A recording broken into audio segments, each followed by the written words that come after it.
Let's jump into one of my favorite programs for those that are in Washington State, the Washington State Housing Finance Commission. This is made for those that need assistance with the down payment. So this is one of our most popular down payment assistance programs in the state. It's very common to use, and it's a great program, and I'm just going to walk through a few details. So first off, this is the site. Anyone can go here.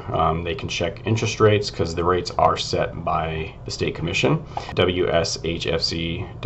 You can go in here, you get a bunch of information. So for home buyers, you first off will need to take a class in order to qualify. It's just a first-time home buyer education. You can do it in person, or you can do a virtual class, or you can also do, those two are free, or you can pay $50 and do the online course, which is you just kind of work through it.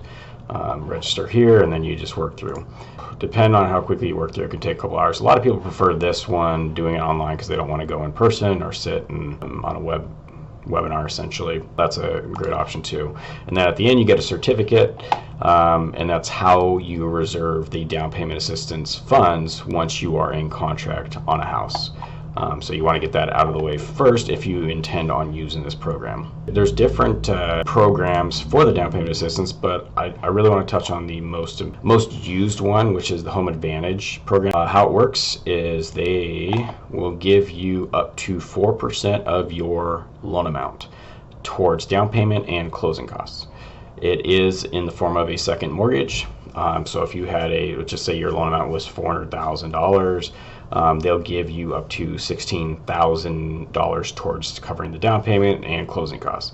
So one of the most common programs we use with this is an FHA loan. Well, FHA loan requires a 3.5% down payment, so it allows us to cover that down payment requirement, but then also gives us actually a little bit left over to cover a little bit in closing costs.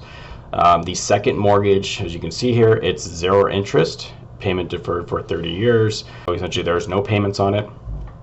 We call it a silent second essentially. You only need to pay it off if you refinance or when you sell your home, just like you would any other mortgage. You can also go in here and check, which I have a lot of my clients do, is check rates.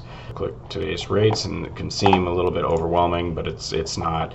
If you're doing an FHA loan, a VA loan, USDA, any government loan, those are all government loans, which are common. It's pretty rare we do conventional loans, so really it's hard to qualify and doesn't always make sense, so we really don't even look at most of these. The first 4 are really the ones you're looking at. And then from there, you're going, what's the difference? Well, the difference is rates. You'll see origination fee for those first 2, so essentially you're paying 1% to get those lower rates, and then you're like, well, why am I paying 1% for 7.375 and 1% for 7.125? Well, if you go all the way over, you'll see that the higher rate, the 7.375, is giving you 4% towards the down payment, whereas the lower one's only giving you 3%. So in this scenario, if you were doing an FHA loan, you would still need to be coming in with, an extra 0.5% essentially, and closing costs. A lot of people will say, I'll take a slightly higher rate to make sure I cover my down payment and a little bit towards closing costs. And then in some scenarios, people will say, hey, I don't really care about payment as much as I do not have funds that I can use out of pocket. I need as much as I can get covered towards closing costs, towards my down payment. I need to walk into this house with nothing out of pocket. So they'll go with the higher rate and 5% towards down payment. So in that $400,000 scenario, then all of a sudden it's $20,000 instead of $16,000. These rates update daily, and they're not as frequent as your typical mortgage rate. It can be every few minutes, hour by hour. These update, they'll up once each day.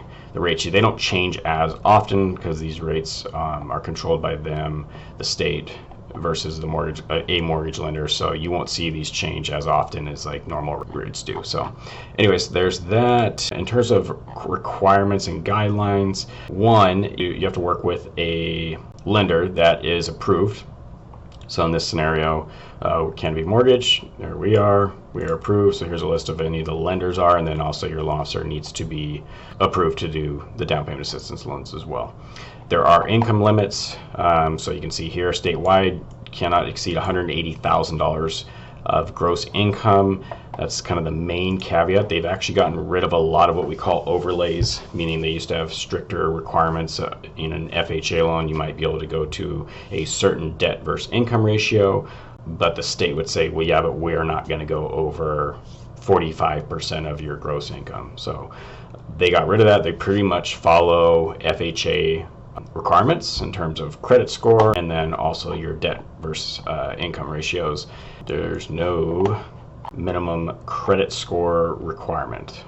So you still need to get approved, meaning we still are doing an FHA loan in this scenario. We still need to get an actual approval on FHA to do it, because FHA allows for, say a 560 credit score. It's very hard to get an actual automated underwriting approval for that. Just because the program allows it doesn't mean you're necessarily going to get approved for it, but you can always look at it. So it's a great program. If you're interested in this, you can always get more information here.